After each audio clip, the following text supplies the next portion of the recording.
Have you heard about the cooking oil shortages?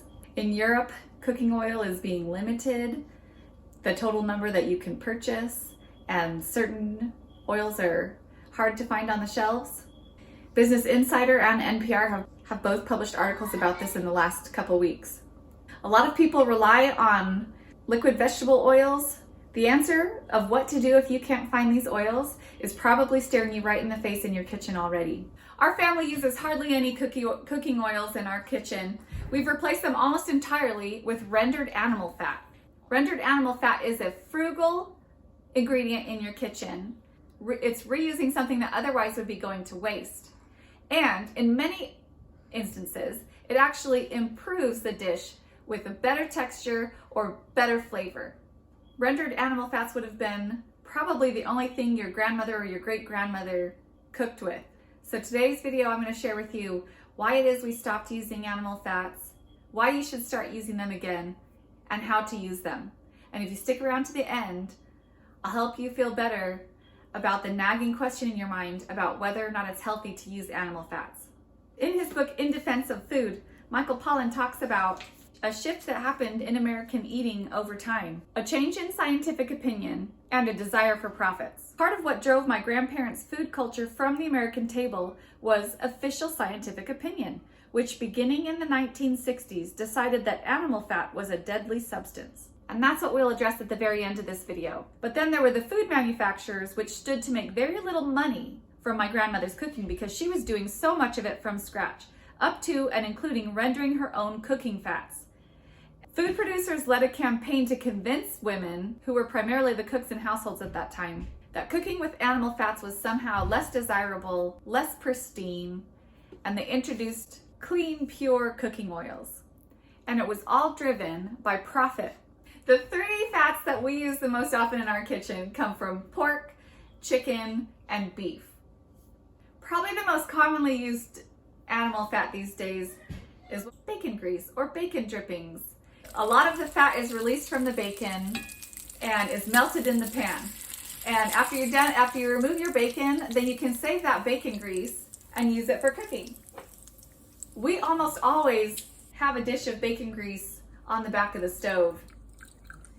And if you want, you can strain out the little crispy bits of bacon that get left in there, or you don't have to worry about it because they just add that much more flavor to whatever you're cooking. I had this in the fridge for a little bit, so it's set up to pretty solid. It melts quickly though, and if I leave it out on the counter, it quickly turns to kind of a semi-solid state. Bacon drippings are wonderful to use cooking eggs for breakfast. Bacon grease has a little bit of the flavor of bacon left over in it, and it adds flavor and depth of flavor. One delicious treat is to pop popcorn using bacon grease to get a little bit of that bacon flavor. We add a little bit of olive oil to bring the smoke point up even higher, and then crumble up some bacon on top of the popcorn cooked in bacon grease, and that's a delicious treat to try. But bacon's not the only pork that you can get fat from. We cooked a ham for Easter.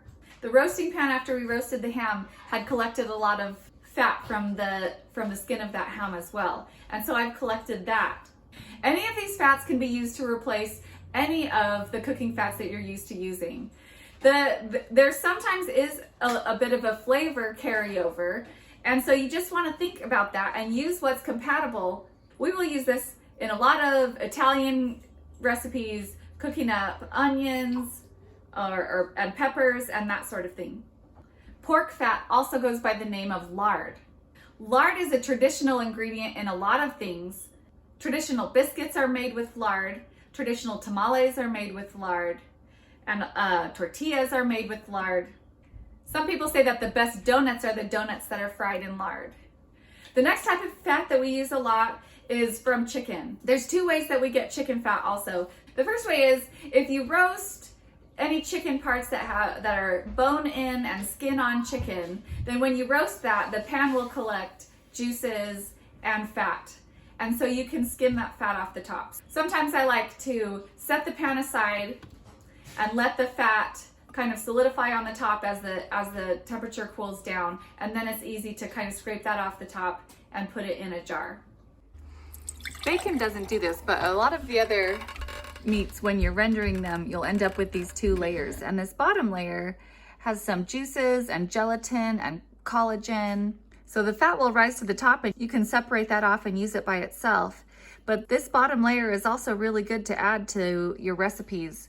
This collagen and gelatin helps add a silky mouthfeel and texture to a lot of foods. I'll dump that right in with my chicken broth when I'm making a soup. The other way that we collect chicken fat is by, after eating chicken off the bone, we'll save the bone and the skins and we will make homemade chicken broth with those.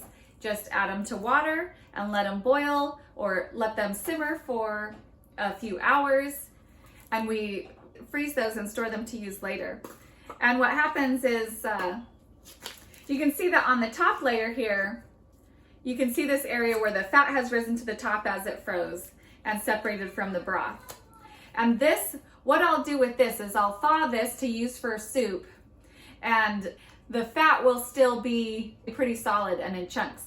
And so I'll take off some of that fat and put it in the bottom of my soup pot, and I'll saute up my onions or vegetables in the pot, and then add the rest of the broth to cook the soup. Chicken fat also goes by the name of Schmaltz. Schmaltz is a fat used in a lot of traditional Jewish cooking, such as for matzah balls. The third type of fat that we render from meat to use for cooking is from beef, and beef fat sometimes goes by the name of tallow. And beef fat, as you can see, is a little more yellow. It's a little more yellow than the pork fat. And the way I'll collect this is if I have a couple pounds of ground beef that I'm browning to go in a recipe, the fat separates as you're browning the beef. Then I'll drain that beef into a jar and collect that oil to use for later. It's long been known that one of the secret ingredients that makes McDonald's French fries taste so good is beef flavoring that they add to their frying oil. So that means that beef fat is a delicious fat to use for frying potatoes. You can fry them in a frying pan with that fat, or you can toss them on a baking sheet and roast them in the oven with that fat. Sometimes when I'm cooking my ground beef, I'll be adding spices like to make meat for tacos or something.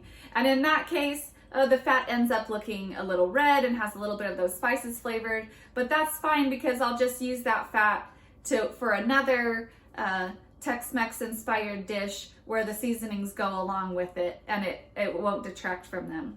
Beef fat would also be good to be used cooking up vegetables that are going in a stew or a French onion soup or anything that you would use a beef broth in the ingredients.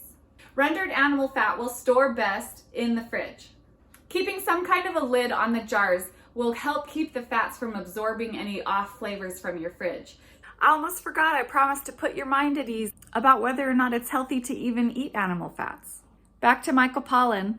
He offers an example of an article from a group of prominent nutrition scientists at the Harvard School of Public Health in a recent review of the relevant research called Types of Dietary Fat and Risk of Coronary Heart Disease, a critical review.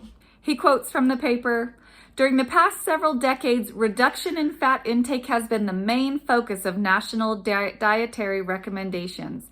In the public's mind, the words dietary fat have become synonymous with obesity and heart disease. It is now increasingly recognized that the low-fat campaign has been based on little scientific evidence and may have caused unintended health consequences." So go do your own research if you want to. Research the lipid hypothesis, which was the hypothesis that eating fat makes you fat. They tried to come up with replacement fats and invented trans fats, which ended up even worse for our health. Michael Pollan says they replaced a possibly mildly unhealthy fat in our diets with a demonstrably lethal one. I hope that puts your mind at ease. Make your great grandmother proud and learn how to render your own animal fats. I hope you enjoyed this video. If so, please give it a thumbs up and share with us in the comments any other ways that you use rendered animal fat, any favorite recipes, or which animal fat you find the easiest to work with. Stop making fun of me, it's hard. What else do we use bacon grease for?